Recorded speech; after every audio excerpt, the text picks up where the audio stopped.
L'instruction biblique de ce matin est tirée du livre prophétique d'Ézéchiel. Ézéchiel chapitre 2, verset 1 à la fin.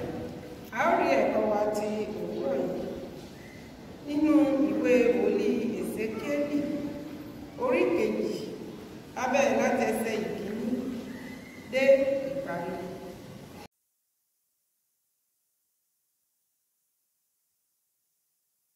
Jésus-Christ, au nom de Jésus-Christ le Sauveur, Tout-Puissant, nous te rendons grâce pour le fait que nous sommes ici présents en ce jour d'aujourd'hui. Nous te donnons gloire pour ta parole que nous venons de lire ensemble. Tu as fait. Et nous avons pu faire la lecture de ton message ici. Par ton Esprit Saint, bénis la parole pour nous.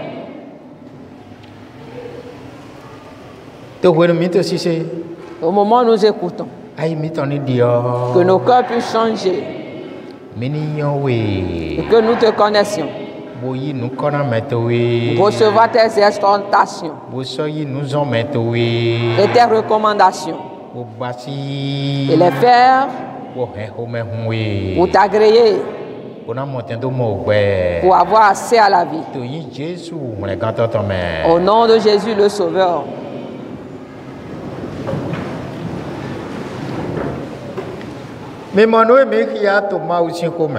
Voyez-vous ce que nous venons de lire dans le passage de Dieu? Il me dit, Fils de l'homme, tiens-toi sur tes pieds et je te parlerai.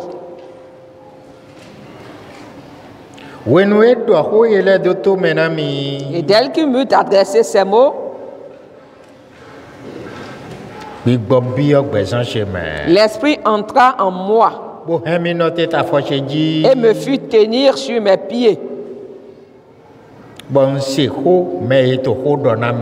Et j'entendis celui qui me parlait. Donc notre Dieu, c'est un Dieu qui parle. Si son esprit entre dans ta vie, tu entendras sa voix. Même au moment où Saul combattait son nom, pour révéler sa gloire à Israël, à ceux de Jérusalem, que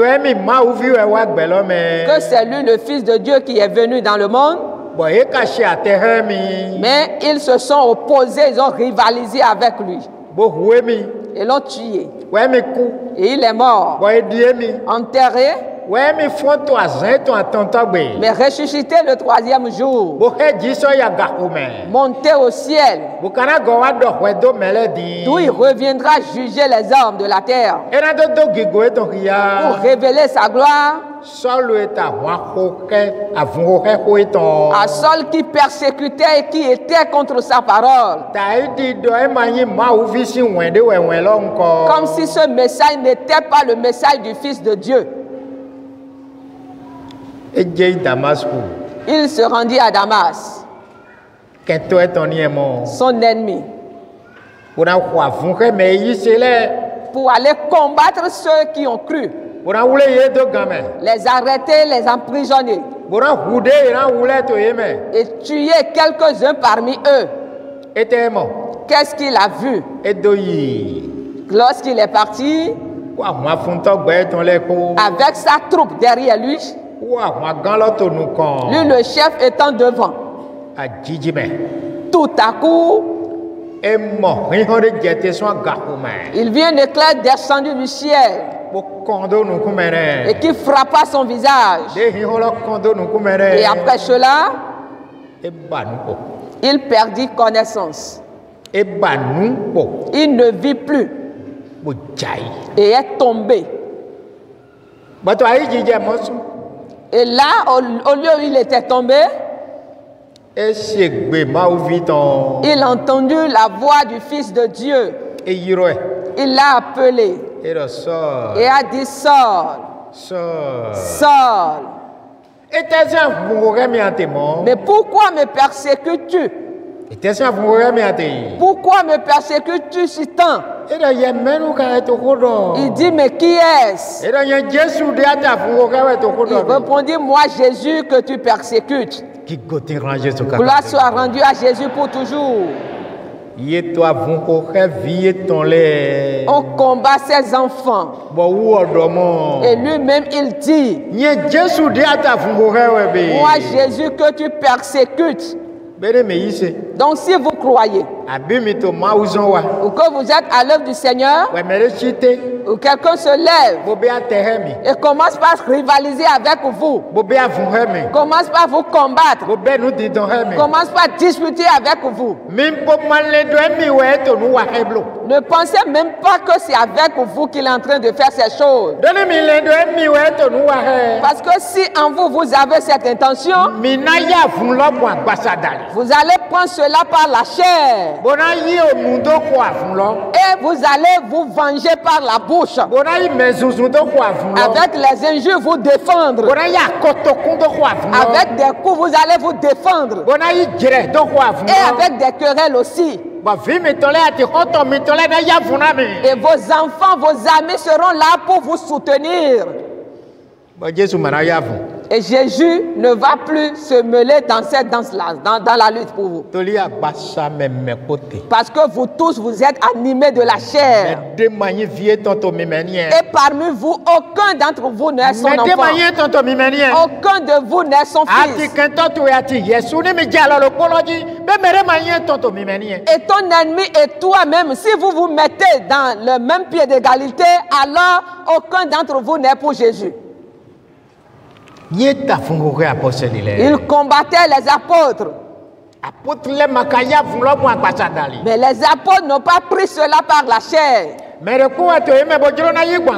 avait un parmi eux qui a voulu se défendre charnellement. Au moment où ils sont venus arrêter Jésus, et il a tiré son épée et a arraché l'oreille d'un soldat.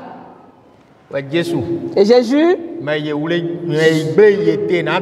celui qu'on est venu arrêter, a dit à Pierre, remets ton épée dans son carquois. Parce que tous ceux qui prendront l'épée périront également par l'épée. J'ai la force, le pouvoir pour invoquer cette légion. Il dit, j'ai le pouvoir de faire descendre cette légion. Ce sont des anges qui combattent pour le Seigneur. Et s'ils descendent, tout ce que toi tu regardes comme soldat, aucun d'entre eux ne va échapper. Et pourtant je suis tranquille. Remets ton épée à sa place. Pierre a tremblé et a remis son épée. Jésus a pris l'oreille et l'a replacé au soldat. L'oreille est revenue à sa place comme si rien n'était. Et ce n'est pas par une chirurgie que Jésus-Christ a fait cette opération, non, mais il a replacé l'oreille et l'oreille s'est retrouvée à sa place. Le combat de l'évangile, ce n'est pas un combat charnel.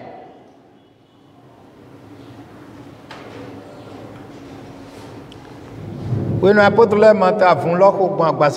moment où les apôtres ne menaient pas cette lutte par la chair, parce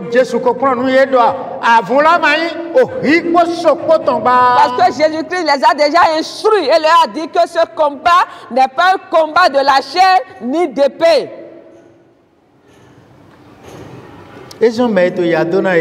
C'est pourquoi ceux qui les persécutaient, ils avaient la force pour les faire périr, les éliminer, mais ils ne se sont point défendus.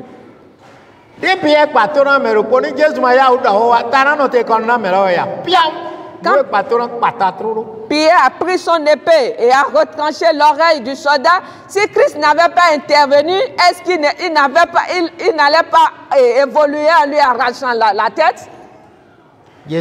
Jésus a dit, remets ton épée à sa place.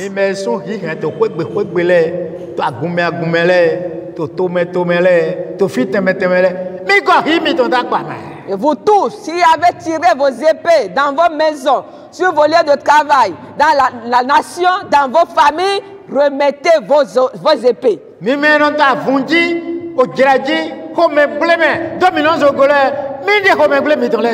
Vous tous, en tout temps qui sommes sur des pieds de guerre, en colère, dans la mésentente, en tout temps, remettez vos épées à leur place.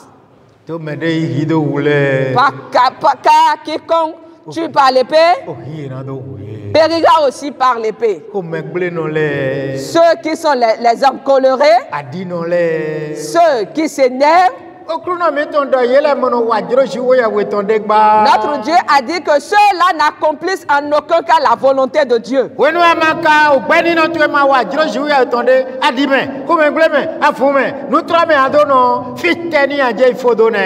moment où ta vie n'accomplit aucune volonté de Dieu et ne reste que dans les bagarres, dans les colères, dans les disputes, où sera donc ta destination? Tu vas finir où? Tu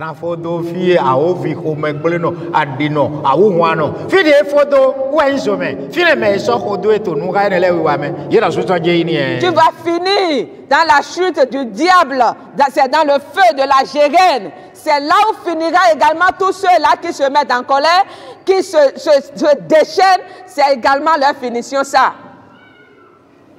Il dit, qui est celui qui me parle? Et répondu, c'est moi Jésus que tu persécutes. Il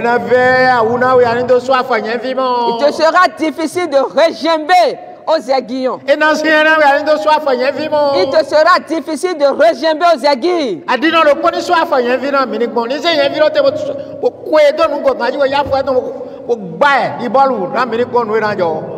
Qu'un coléreux se lève et se sert d'un aiguille et colle son pied contre cela. S'il est vraiment celui qui se met en colère, on va voir ce qui va se passer. Alors il ne pourra plus se servir de ses pieds. Il suffit que le bout puisse entrer dans sa chair, c'est fini pour lui. Pour qu'on puisse lui enlever cela, il va falloir procéder à une chirurgie d'abord. Jésus dit que ce sera difficile de regimber aux aiguilles. Et Saul lui a dit, et que dois-je faire? Il dit, c'est ce que tu demandes. Voici là où tu vas, à Damas. J'ai là un de mes serviteurs. Et son nom est Anania. J'ai un de mes serviteurs là appelé Anania. Arrivé là-bas, demande d'après lui. C'est l'un de ceux-là qu'il va combattre. C'est là l'exemple d'une aiguille contre qui il ne pourra pas regimber. Arrivé là-bas, demande après lui.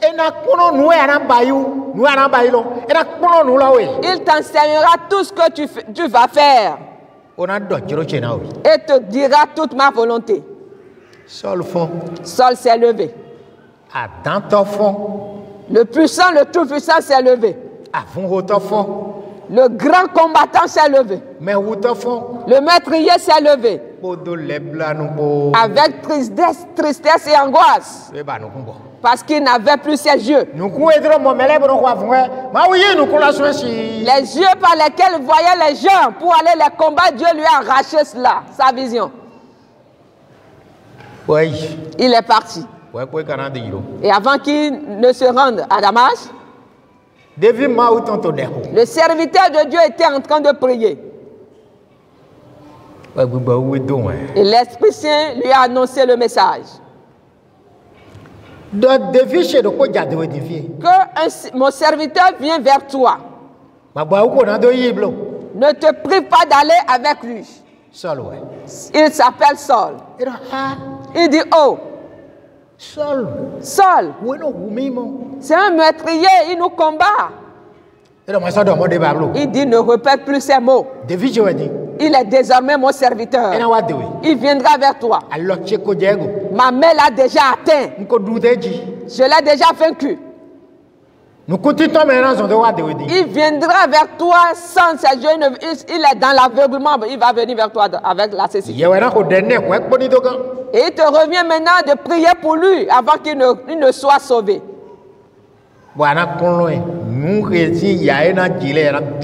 Et tu vas lui enseigner tout ce qu'il va souffrir. Et je l'utiliserai à Jérusalem ainsi que un peu partout. Gloire soit rendue à Jésus pour toujours.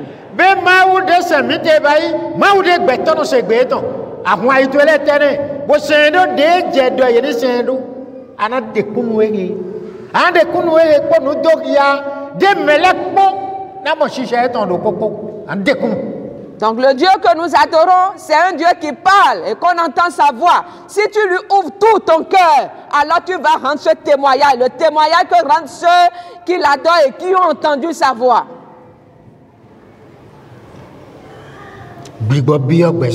L'Esprit entra dans ma vie et me fit tenir sur mes pieds. Et j'entendis celui qui me parlait. Gloire soit rendue à Dieu, qui n'est pas un Dieu mort, qui est un Dieu vivant, qui continue de parler jusqu'à nos jours. Si tu souhaites entendre sa voix, alors accomplis donc sa volonté. Et s'il te voit comme quelqu'un qui est disponible, disposé, il parlera avec toi. Et te montrera, il te fera voir des révélations célestes. Mais si tu ne remplis pas ces conditions-là, comment pourra-t-il s'entretenir avec toi? Nous connaissons des qui connaissent Bible,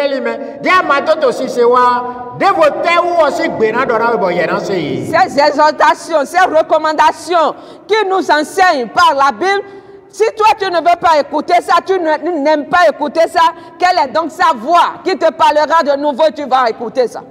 Kanye. Des Adam, dos soe, boy ndo na hunovie, toli juko ya wese de novie ton tombogbe ton utu. Des Adam dos soe. Lorsqu'il était emporté par la fureur au point de détruire la vie de son frère, Dieu ne lui a-t-il pas parlé? Il dit Caïn. Mais pourquoi as-tu le visage ainsi défait? Pourquoi as-tu le visage si défait? Si tu avais fait le bien, ne serais-tu pas dans la joie? Maintenant, le péché est désormais à ta porte. Le péché est à ta porte. Et ne permet pas que cela entre dans ta maison. La Bible nous déclare. Caïn,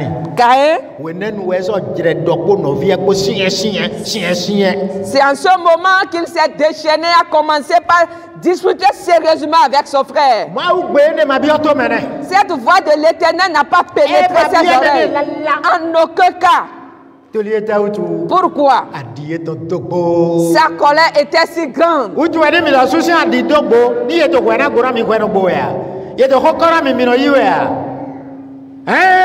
Et c'est pour cela que vous-même vous êtes déchaînés, enflammés, emportés par la colère. Quand on est là pour vous réconcilier, est-ce que vous êtes prêts à accepter? N'est-ce pas avec des coups que vous réglez les comptes? Avec des bateaux que vous réglez vos comptes?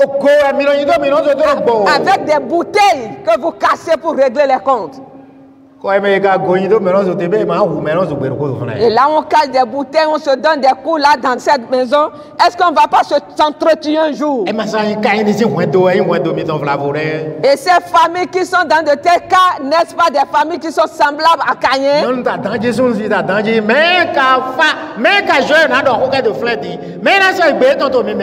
Là, la femme est furieuse, l'homme aussi. Qui sera celui qui appartient à l'Éternel, à qui il va s'adresser, qui va l'écouter là maintenant parmi vous deux.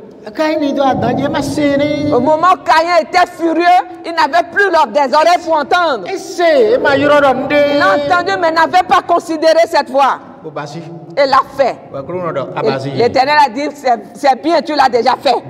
Maintenant, tout te sera dur dans ce monde.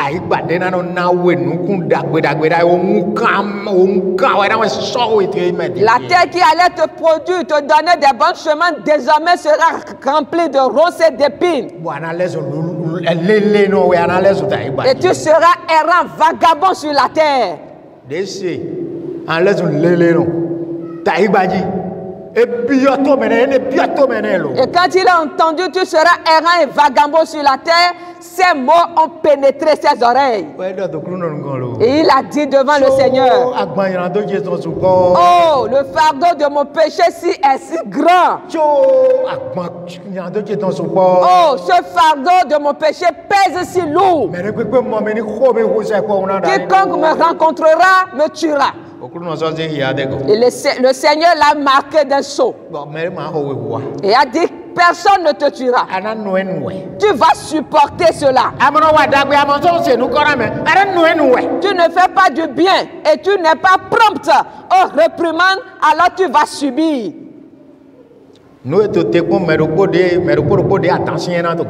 C'est ce qui attend tous ceux-là qui sont furieux, qui refusent d'entendre dans le monde ça. Qui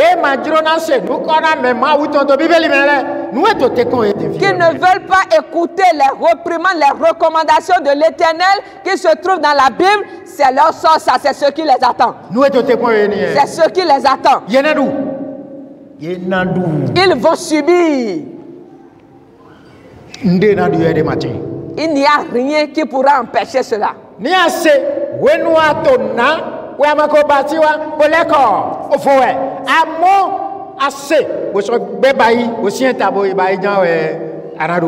Si tu écoutes, au moment où tu t'es levé pour aller, et si tu n'as pas encore commis l'acte, et si tu te détournes, alors tu seras heureux.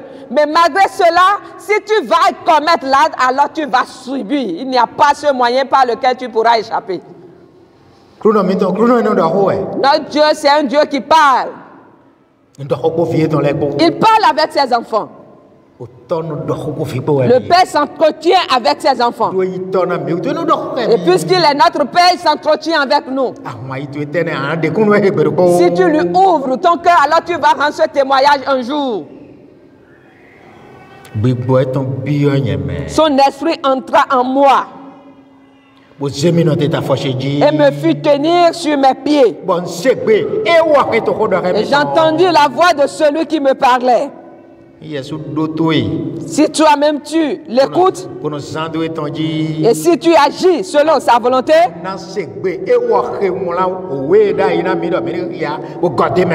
tu entendras également la voix de celui qui nous a écrit ceci, qui nous a laissé ce livre, qui nous appelle, qui nous exhorte à nous retenir. Verset 3. Il me dit, Fils de l'homme, je t'envoie vers les enfants d'Israël, vers ces peuples rebelles, ces peuples rebelles qui se sont révoltés, qui se sont révoltés contre moi. Eux et leur père ont péché contre moi jusqu'au jour même où nous sommes. Ils ont péché contre moi jusqu'au jour même où nous sommes. Et nous et nos pères, ne sommes-nous pas toujours dans les péchés jusqu'à ce jour? Aaron a fabriqué l'idole. Et l'Éternel a dit à Moïse, tes gens se sont pervertis. Tes gens se sont pervertis.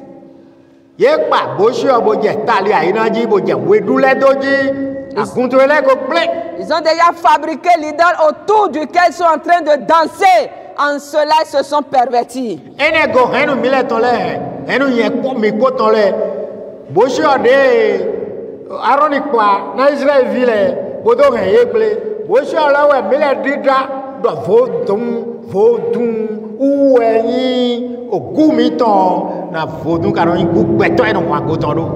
Et c'est à cela que nos parents sommes.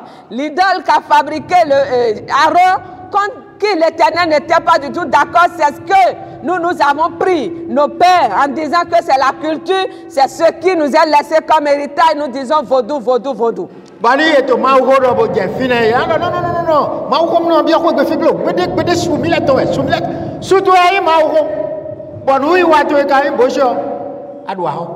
Et si la parole de l'Éternel parcourt le monde jusqu'à arriver chez certaines personnes, ils disent non, notre interdit c'est la parole de Dieu. Toi tu as comme interdit la parole de Dieu et tu as une abomination dans ta maison contre l'Éternel Dieu.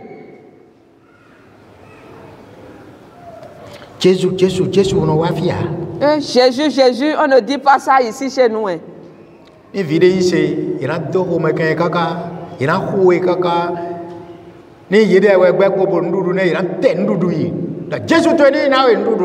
si un enfant décide de recevoir Jésus-Christ, ils vont le persécuter. Si c'est encore un enfant qui dépend de ces gens, ils diront, nous allons te priver de la nourriture que ton Jésus là te nourrisse. C'est Jésus que tu as rencontré, non, alors qu'il se charge de toi. Nous sommes idolâtres et c'est en cela que tu es né. Tu n'as pas le droit d'aller encore choisir quelque chose. Tu te rendras vers les enfants d'Israël.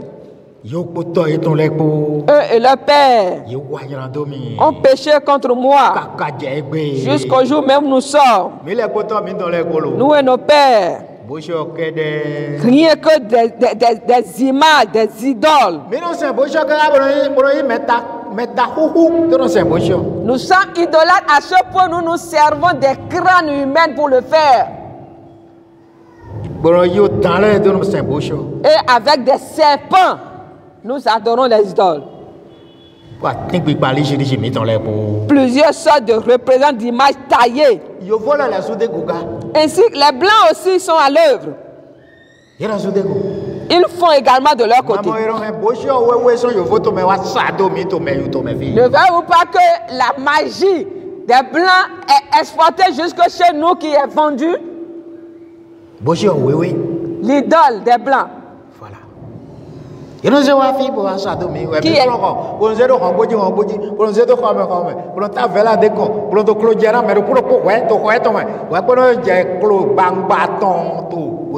qui est transporté chez nous, qui est vendu, qui est placé dans la maison ou au portail de chacun, que chacun a pour lui, et finalement on va le faire en commun.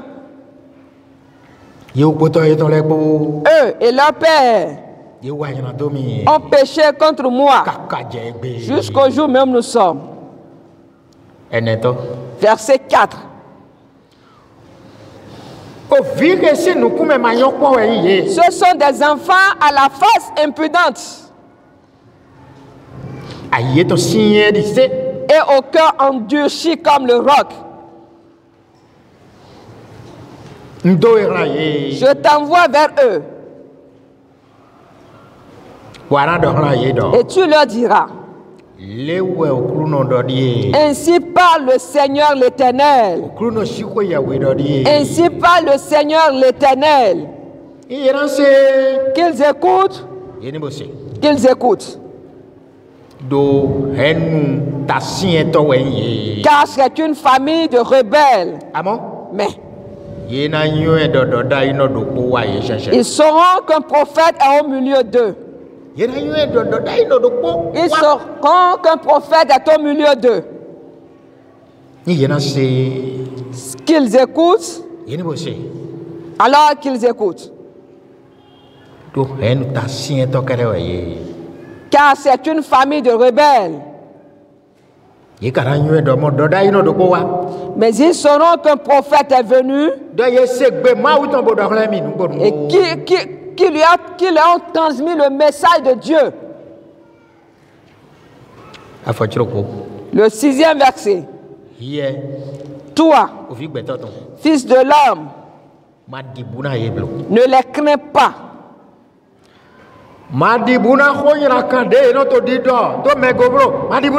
Et ne crains pas leurs discours qui tiennent contre les gens. Ne crains pas cela.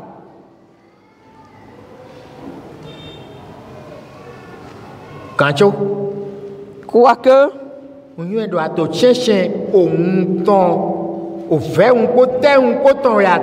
tu as auprès de toi des ronces et des épines.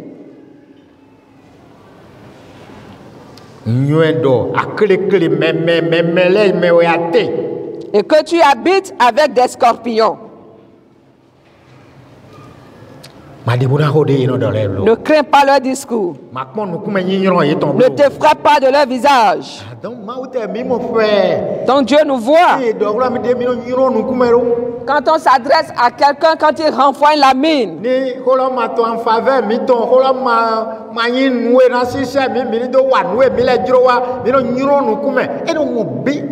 si le prochain n'est pas à notre avantage, alors nous renvoyons notre mine.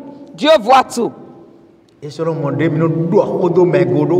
il voit également la manière où nous tenons des discours contre les gens. Il dit à son serviteur qu'il veut envoyer. Je sais que tu es au milieu des épines. Il n'y a que des ronces qui t'entourent. Et tu habites avec des scorpions. Mais ne crains pas. Et ne te fraie pas de leur visage.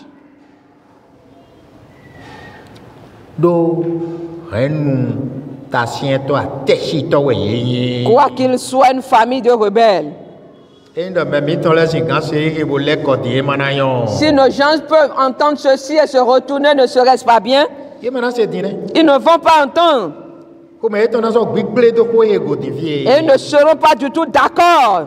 Ils vont se mettre en colère contre cette parole. Mais le jour vient où ils vont subir. 7. Le 7e verset. Tu leur diras mes paroles. Qu'ils écoutent. Qu'ils écoutent. S'ils sont prêts à écouter, qu'ils écoutent. Car ce sont des rebelles. Et toi, fils de l'homme, écoute ce que je vais te dire. Et ne sois pas rebelle comme eux.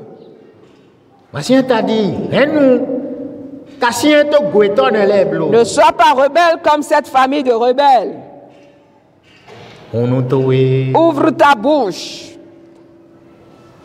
Et mange ce que je te donnerai. Le 9e verset dit. Je regardais. Et voici. Une main était étendue vers moi. Et elle tenait un livre en rouleau. Il le déploya devant moi. Il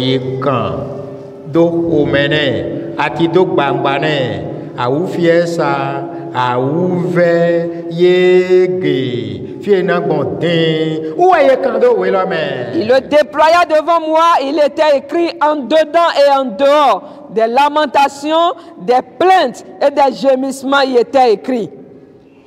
Et Jésus nous a dit. Au dernier jour, il y aura des graissements dedans et des pleurs.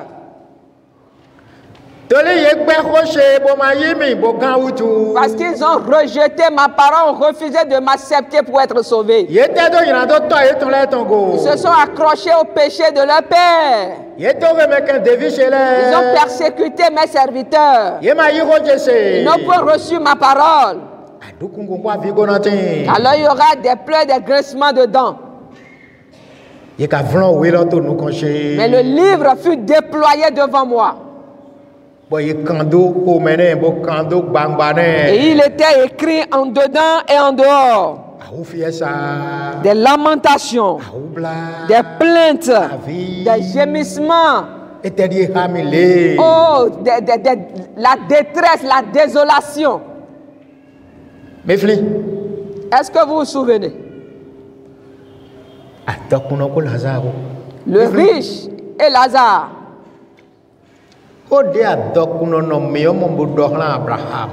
Les propos adressés par le jeune homme riche depuis le feu qu'il subit à Abraham. Père Abraham. Je connais Lazare. Avant, il venait chez moi. Ce qui me réjouit dans l'affaire du ciel, ne le saviez-vous pas? Il te suffit de fermer les yeux depuis cette terre.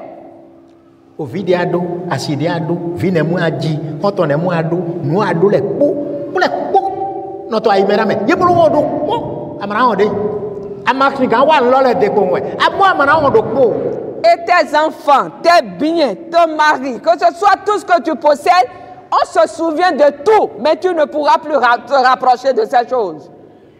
Et tu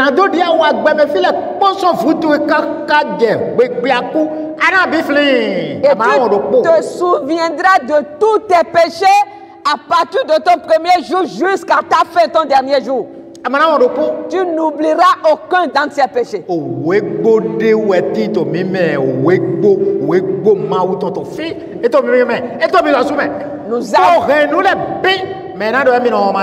Nous avons en nous l'archive de Dieu qui contient tout. Et aucun d'entre nous ne pourra nier l'existence de cela. Je sais, je le connais. Il venait commander chez moi. Et je laissais, il était poursuivi par mes chiens.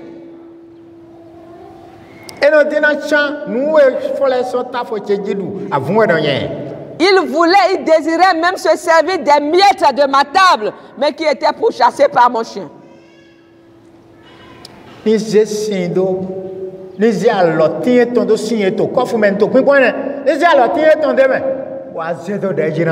Qu'il plonge son doigt dans la coupe qui est sur la table que je suis en train de voir et qu'il me fasse goûter cela.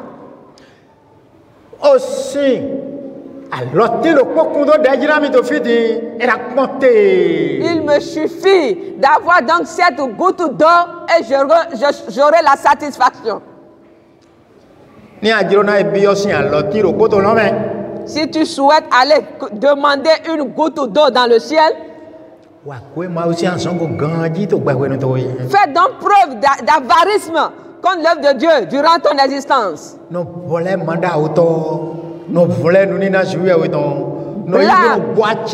Les offrandes.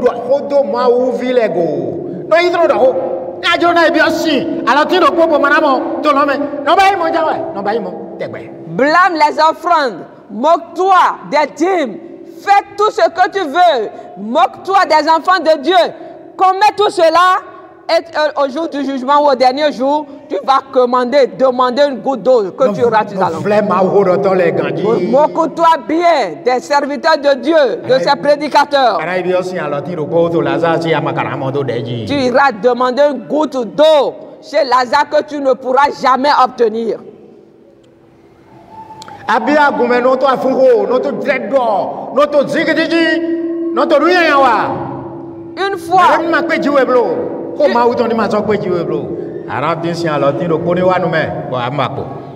Une fois, dans l'assemblée de Dieu à l'église, soit là dans les bagarres, dans les querelles, et que personne n'a le pouvoir de te dompter, soit en train de commettre ces actes. Aujourd'hui, tu demanderas une goutte d'eau que tu ne pourras avoir. Tu vas demander une goutte d'eau que tu ne peux pas avoir là-bas. Abraham lui a dit, mon enfant,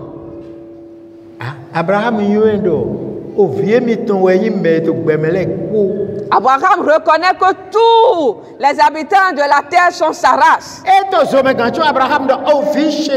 était dans l'Algérienne, pourtant Abraham l'a appelé mon enfant. Cela révèle que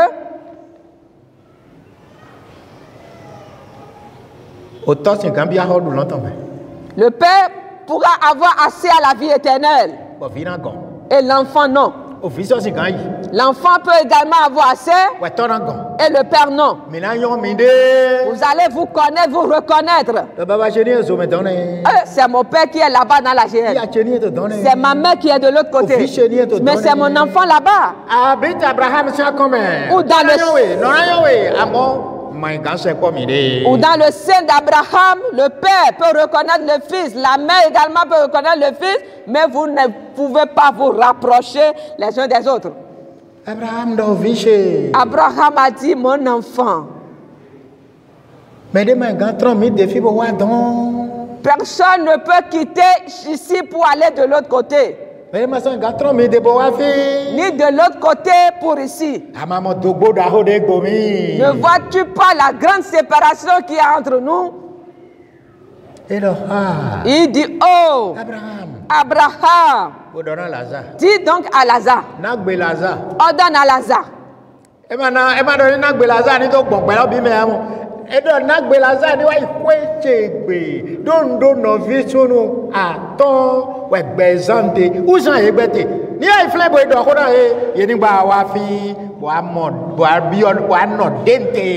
n'a pas demandé qu'on ordonne à Lazare d'aller parcourir le monde, non, mais il dit, permets donc à Lazare d'aller chez moi, parce que là-bas j'ai encore 5 frères. Alors pour qu'il puisse changer de vie et qu'il n'arrive pas ici subir le même sort que moi. Lui, dans la souffrance, ne souhaite pas cela pour ses frères, mais lui, il était déjà là en train de subir.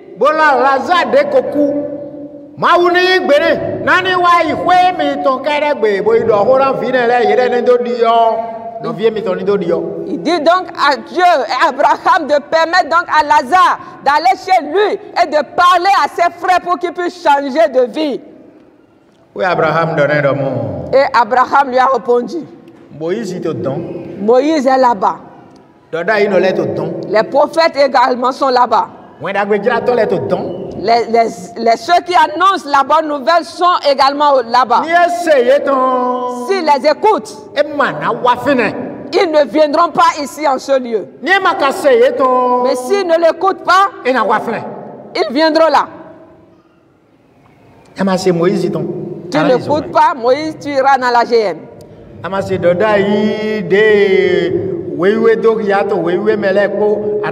Si tu refuses d'entendre les prophéties dont la Bible nous a parlé, tu iras dans la GN. Tu ne reçois pas la bonne nouvelle, tu iras dans la GN.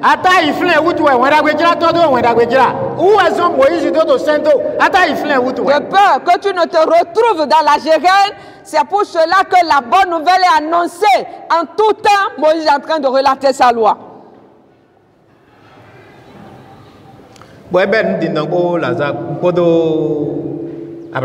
Il a commencé par discuter avec Abraham. Il a dit Abraham, père, si un homme quitte ici et va dans le monde pour leur annoncer le message, obligatoirement ils vont entendre cela, ils vont écouter et obéir. Jésus n'est-il pas venu? N'est-il pas descendu vers nous ici? L'ont frappé, l'ont couronné d'épines. Ils l'ont percé par le côté. Et l'ont fait mourir. Enterré. Et sa tombe était gardée par les soldats. C'est là la force, le pouvoir que nous faisons preuve. Les soldats sont nos forces dans le monde, ici. Mais le 3e jour, il est ressuscité. Il est ressuscité.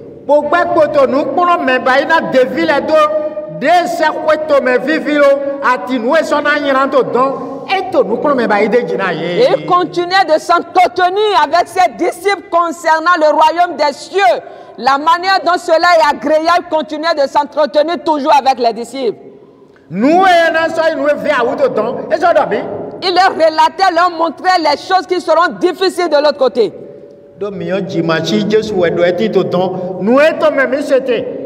Parce que c'est de la bouche de Jésus-Christ que nous avons entendu parler de la GM. Que c'est un feu qui ne s'éteint point. Et ceux qui sont dans la GM ne mourront jamais. C'est sa bouche qui nous a relaté ces mots-là, ces paroles. Qui donc a cru? Qui donc a cru cela? Qui est celui-là qui s'est repenti? Qui a abandonné le fait d'avoir le visage pâle ou défait? Qui a délaissé donc les disputes? Qui a déjà renoncé aux bagarres? Qui est celui-là qui a renoncé à l'impudicité? Qui est donc celui-là qui a déjà renoncé au vol? Qui a déjà abandonné les mauvaises pensées contre son prochain? Qui est celui-là qui s'est repenti? Qui a considéré même cela? Sont une famille de rebelles. Tu leur diras mes paroles, qu'ils écoutent alors qu'ils entendent, ou qu'ils n'écoutent pas, qu'ils abandonnent. Mais le livre, dans le livre il est écrit, dit Ézéchiel, dans sa vision, des lamentations, des gémissements, des plaintes. Mais qu'est-ce que donc ceci? Mais on me l'a dit, mais je n'ai pas écouté. Rien que des regrets, des choses, ces choses qui sont écrites. Est-ce que nous irons pleurer de cette manière? Est-ce que c'est une fois arrivé là-bas que nous allons regretter nos actes? Est-ce que c'est là-bas que nous allons comprendre? Ou sommes-nous déjà prêts à comprendre les choses ici? Bénis soient tous ceux-là qui ont compris, qui se sont ressaisis. Car ils verront la vie éternelle dans le sein du Père Abraham. Ou devant qui est la coupe d'eau fraîche. Ils seront en train de jouir de la vie dans le sein du Père Abraham. C'est ce qui est sur le point d'arriver. C'est ce qui va se passer. Celui qui ne reçoit pas la parole, qui ne s'engage pas à se repentir, c'est ce qu'il va voir. Donc que chacun de nous qui est en train de chercher Dieu se ressaisisse. Jésus bénira chacun de nous. Amen.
Au nom de Jésus qui sauve.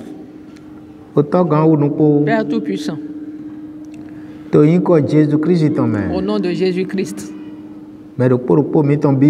Chacun de nous a demandé. Que tout ce qu'a demandé chacun, au nom de Jésus, soit reçu.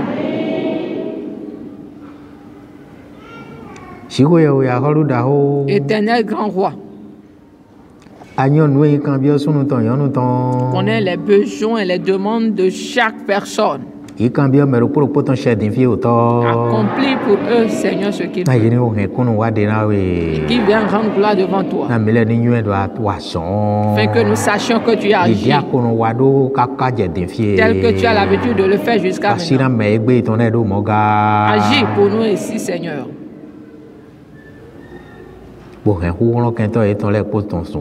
Et vois l'échec, les puissances démoniaques.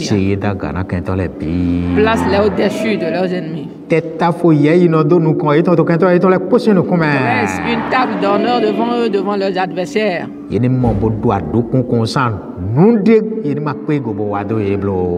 Qu'ils puissent dresser des dents. Exauce petits et grands. Et